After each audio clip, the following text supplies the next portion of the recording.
स्वामी विवेकानंद ने कहा था, ऊपर उठना है तो पहले खुद को हल्का करो, अपने भीतर का सारा अहंकार निकाल फेंको।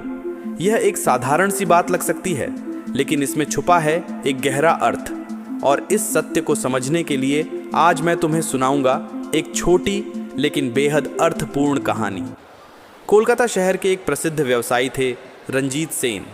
शहर के बीचों बीच उनका शानदार ऑफिस था।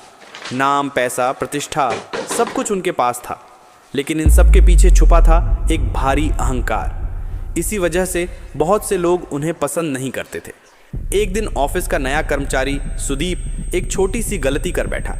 रंजीत ने उसे सबके सामने इतनी जोर से डांटा जैसे वह इंसान ही ना हो। सुदीप ने शर्म और अपमान में नौकरी छोड़ दी, लेकिन जाते जाते उसने रंजीत की टेबल पर एक चिट्ठी रख दी जिसमें बस एक ही लाइन लिखी थी, सर क्षमा कीजिएगा, आपका अहंकार एक दिन आपको इतना भारी बना देगा कि आप खुद ही उसे उठा नहीं पाएंगे। रंजीत ने वो चिट्ठी पढ़कर हंस दिया। ये मुझे सिखाएगा? उनका अहंकार और भी बढ़ गया। समय बीता। एक दिन ऑफिस जाते समय अचानक उनकी गाड़ी खराब हो गई। मजबूरी में उन्हें टैक्सी लेनी पड़ी। बारिश हो रही थी, सड़कों पर भीड़ थी।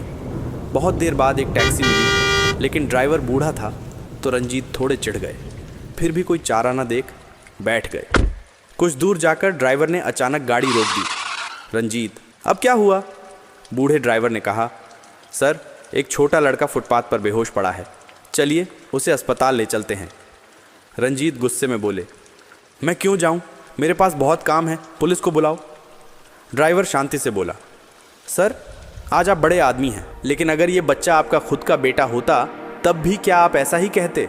आपका अहंकार और बड़प्पन इतना भारी हो गया है कि एक मासूम की जान बचाने की बात तक नहीं सोच पा रहे। उन शब्दों ने रंजीत को भीतर तक हिला दिया। उनकी नज़र पड़ी पास की बिलबोर्ड पर, ऊपर उठना है तो पहले खुद को हल्का करो, अपने भीतर का सारा अहंकार निकाल फेंको। स्वामी विवेकानंद यह वाक्य जैसे उनके दिल में बिजली बनकर गिरा। उनका सारा घमंड एक पल में टूट गया।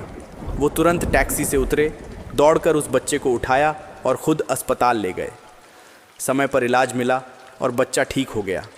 उस मासूम के चेहरे पर मुस्कान देख रंजीत पहली बार समझ पाए अहंकार का बोझ कितना भारी होता है। उस दिन से रंजीत का जीवन बदल गया। उन्होंने समझा, सच्ची सफलता ना पैसे में है, ना नाम में, बल्कि विनम्रता और इंसानियत में है। उन्होंने अपने सभी कर्मचारियों से माफ़ी मांगी और सबसे पहले सुदीप से। सब्सक्राइब कीजिए ऐसी और भी सुंदर मोटिवेशनल कहानियों के लिए।